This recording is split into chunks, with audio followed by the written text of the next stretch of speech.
Absolutely not. Because what had happened was that the Republicans had put forth ethics laws that stood, and it didn't matter who crossed the line, that they would be indicted or convicted if they did something wrong.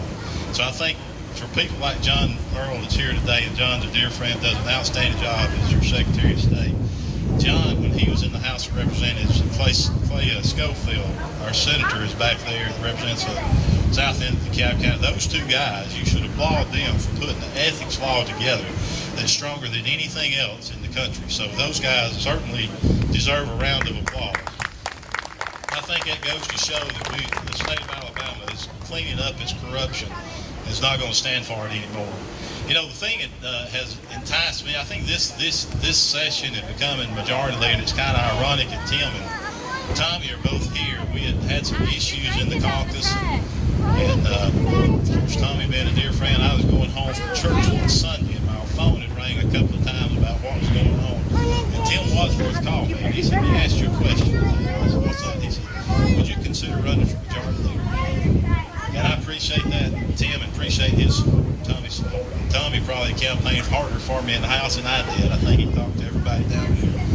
But the thing, one of the main reasons I run is because I've got to know people like Tommy and Tim. We've got good Christian men and women that serve in the state legislature. It's so unfortunate because of all the publicity we get with the governor and the speaker that they think everybody in Montgomery is corrupt. Let me tell you, that's certainly not the case.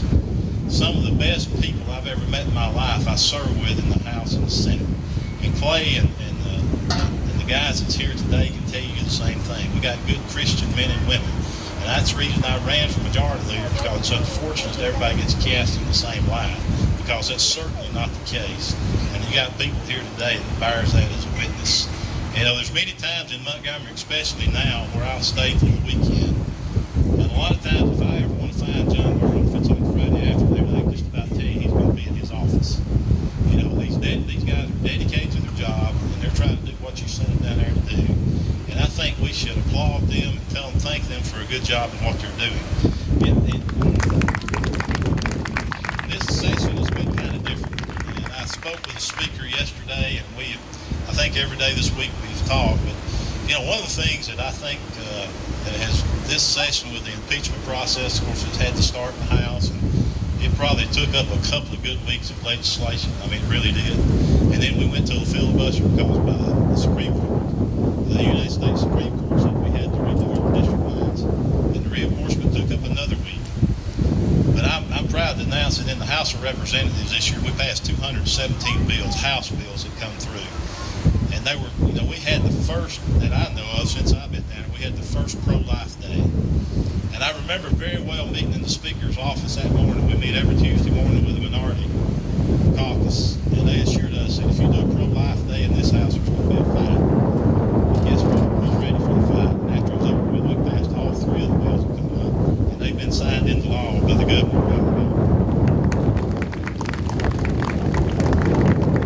You know, some of the things in my belief this session was more about the people than any session I've been down there. I remember getting the call early one morning. The speaker asked me, "Have we got enough votes to pass autism bill?" And you know, everybody that's here today probably knows somebody that has got a family member or knows somebody that's got an autistic child.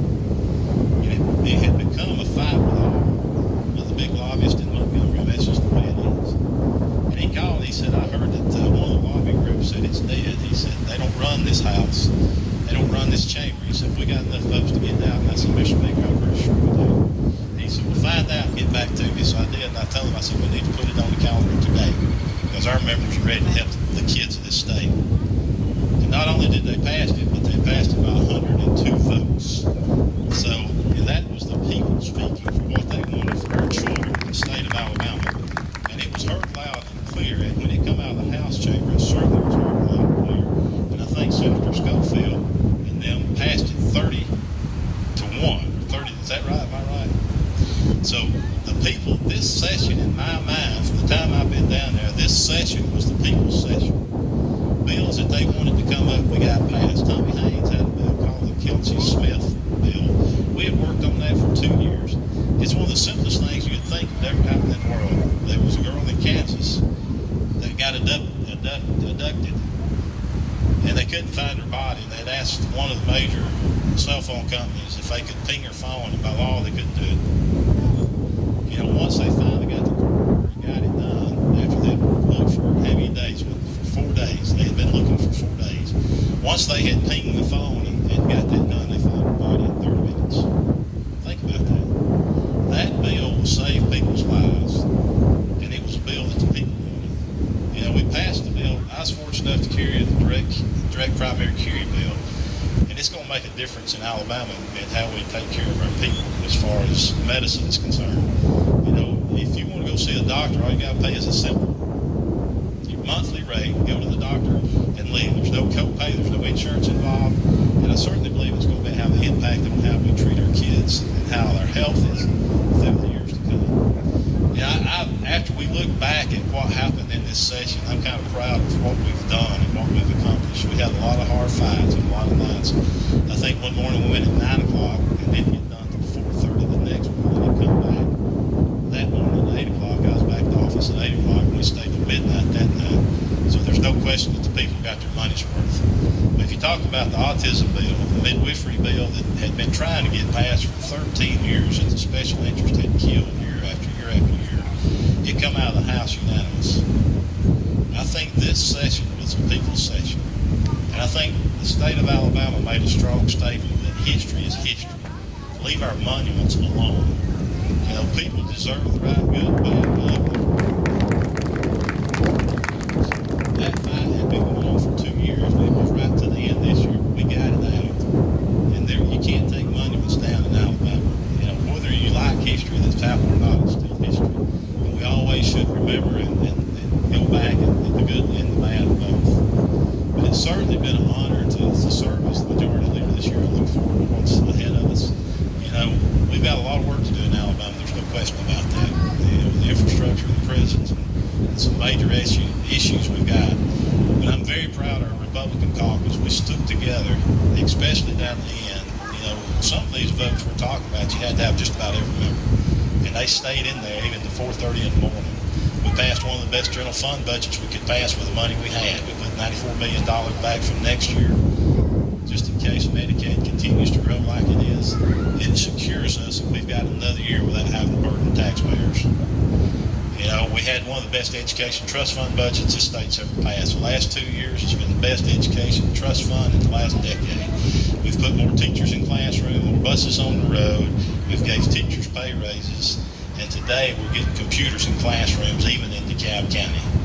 It's long overdue that that's happened. So I'm proud of what we've accomplished. I'm proud of the people like Tommy and Tim in the House, and Clay has become a dear friend in the Senate. You know, we've got a good group of people, and I ask you to continue working for them and fighting for them. Thank you for the young Republicans and what they've done. I mean, I think this sends a message when people come by and see this gathering and knows that you're supporting the Republican Party and what they stand for. And I'm certainly proud to be the majority leader for the state. Thank you very much.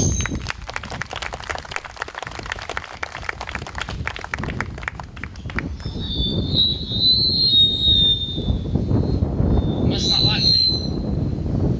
We just want to thank you, Nathanial, for all you've done, fighting for conservative values. I know it's me and Jordan were just talking. This is the first ever time that a freshman representative has been elected by his peers as the House Majority Leader. So I know that's a great honor. It's a great honor for us to have you as our representative. So a couple things really quick before we hear from our Secretary of State, John Merill. We've got a lot of crawfish left, so anybody that wants some, go get seconds, go get a plate to take home with you, and we've definitely got plenty to go around. And anybody that's interested in one of these t-shirts, you see a lot of our officers wearing, we're selling those at the registration table, and we're going to do a second order of them if anybody wants any. And Mr. Merill, if you wouldn't care to come up and take over now, and thank you for coming as well.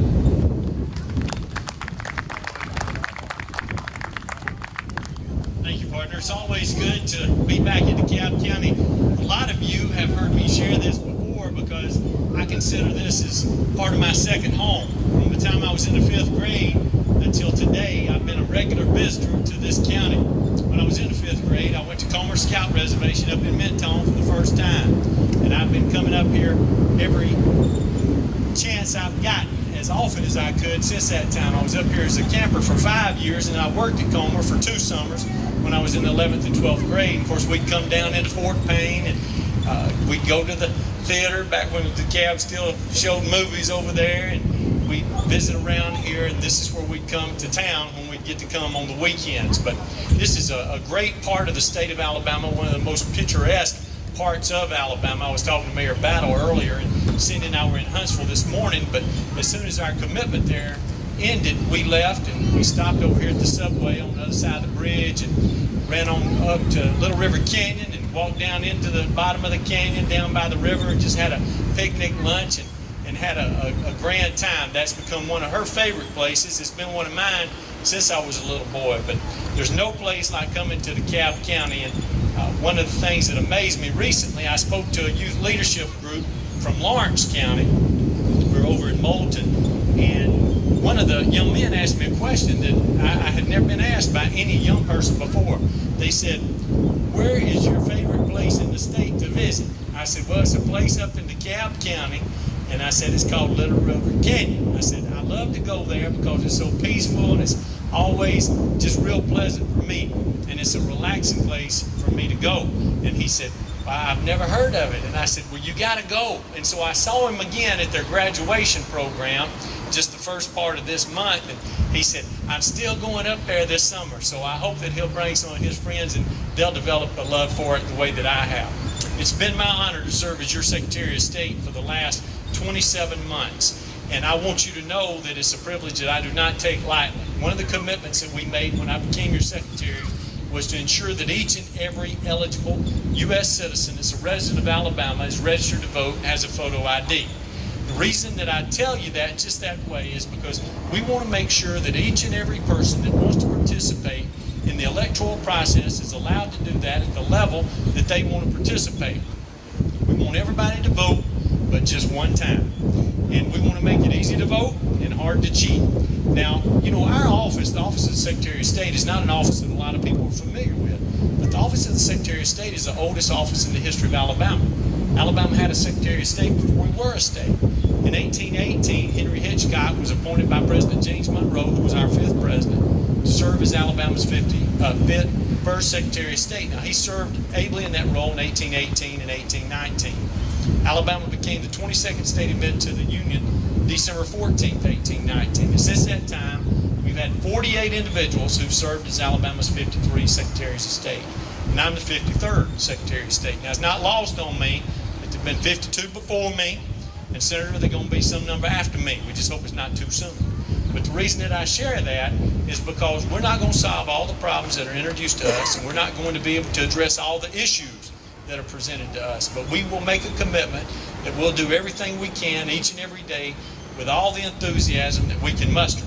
Now, what we have done since we've been there, because of the effort that we've made in voter registration and photo ID, we have registered more than 702,000 new voters since I've been your Secretary of State. 702,000 new voters. That's unprecedented and unparalleled in the history of the state.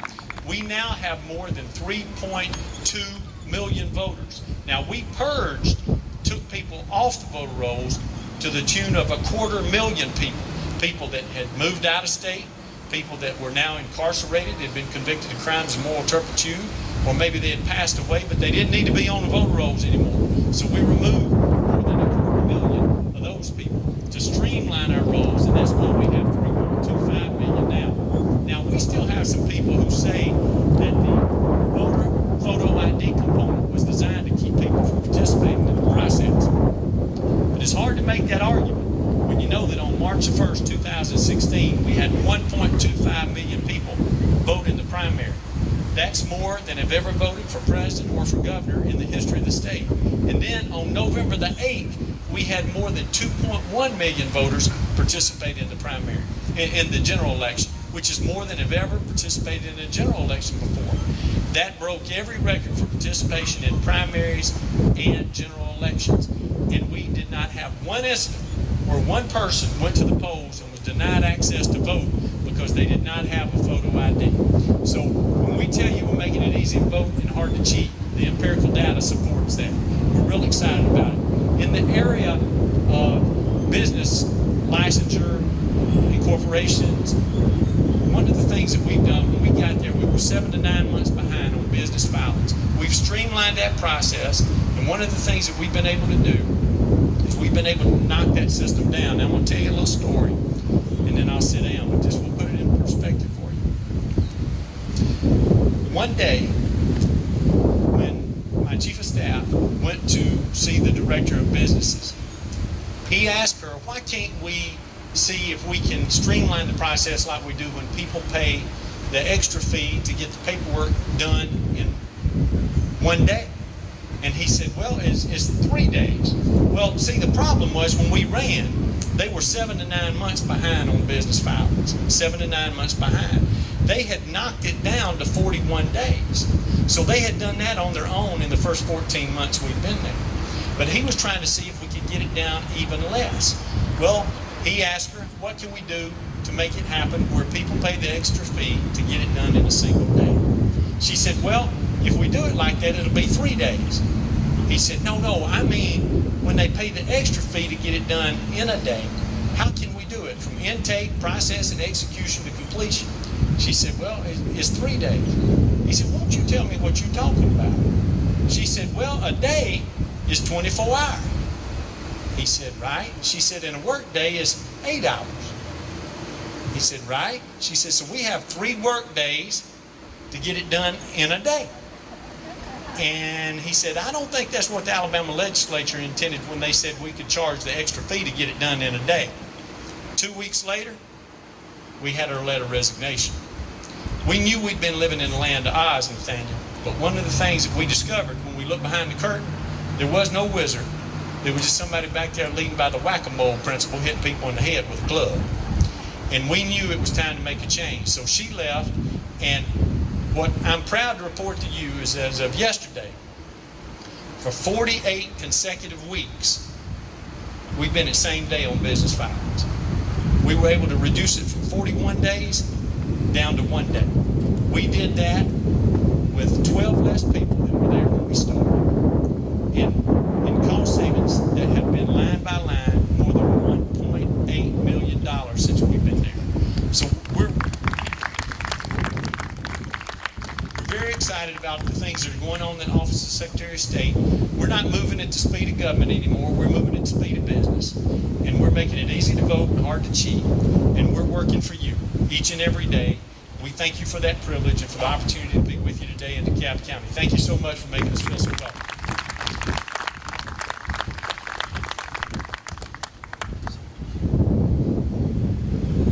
Thank you, Mr. Merill, again for coming out and spending some time with us today. And we thank you for all you're doing for voter registration. I know that's definitely a worthy cause, and we hope to support you in that effort throughout this fall and next year. So thank you again.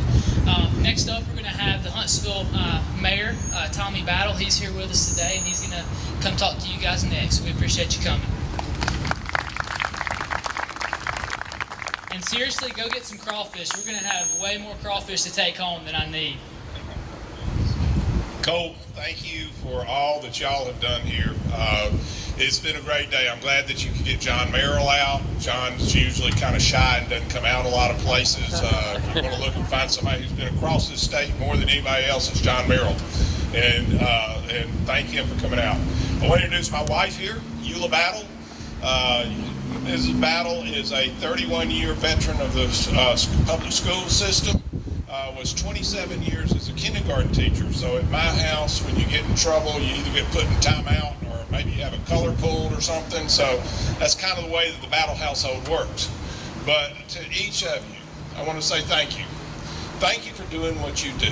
What you're doing right here is talking about a better Alabama, about a better area, about doing something good for your area. We were sitting back there and we were talking to school board members. And to the school board members, my hat's off to you. Thank you for your service. Y'all do a wonderful job. Superintendent, where's he? Where's our superintendent? There you go. Our superintendent, our legislators who are sitting here. We have some of the cream of the crop of the legislature right here. Steve Livingston's not here because he's in Washington trying to bring back money for this area. And we are very fortunate across the board to have some great elected officials here, our sheriffs here. And the law enforcement of Alabama are the people who are on the front line to make sure that our community is safe. And it's been amazing as I've started off this long, what I call marathon to run for governor. As I've come out and started talking about running for governor, we've been across the state.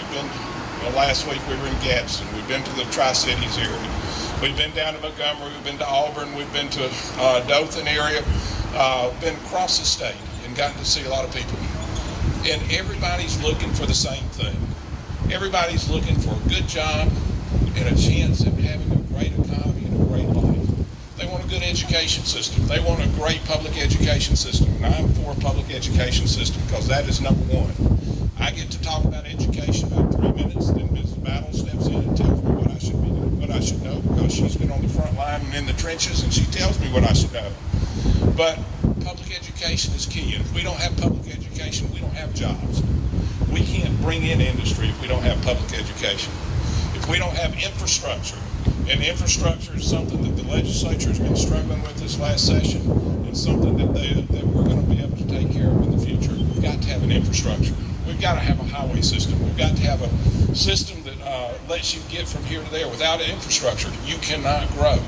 We've had 2 companies come to the Huntsville area who've come in and they've said, listen, we're worried about your state infrastructure and how we can deliver our goods back to the market and get in your highway systems, and I don't think it's going to work, so we're going to go somewhere else. We don't need those. We don't need to lose those jobs to somebody else.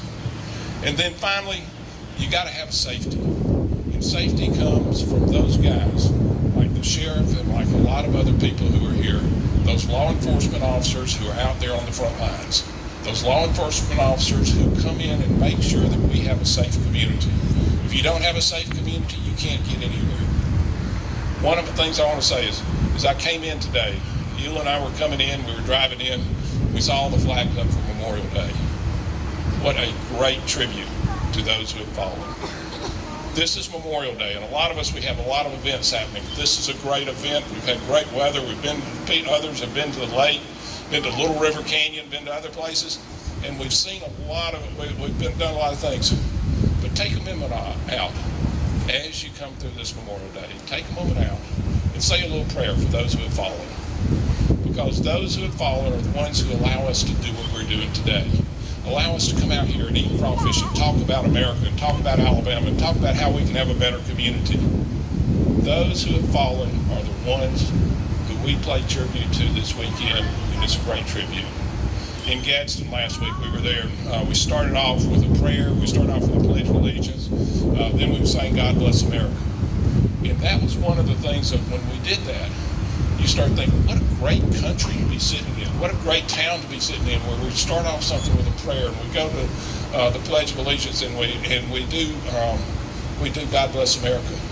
In a lot of places across the nation, when you talk to them, they don't get to do that, or they don't do that. They don't put that emphasis on God and prayer and God Bless America, and also pledging allegiance to the country. But we do here, and that's something that's very special for us to do here. So this weekend, have a great Memorial Day weekend.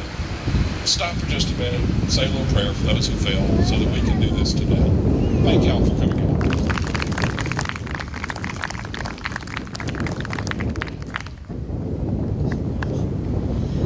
We want to thank you, Mayor Battle, for also coming out and spending some time with us today. And thank you for saying what you did about the opportunity to be out here and just freely discuss the things we believe in. That's a great opportunity that people in other countries don't always get. So we're definitely appreciative of those who fought for that, and we're glad that we were able to do an event out here today to kind of celebrate that. The next person we're going to have coming up is our state congressman, Mo Brooks. He's on his way right now. He's probably got a bit of a packed schedule, so he's going to be here close to 5:30. Until then, we're going to have our great musicians keep us going for the rest of the time. So thank y'all.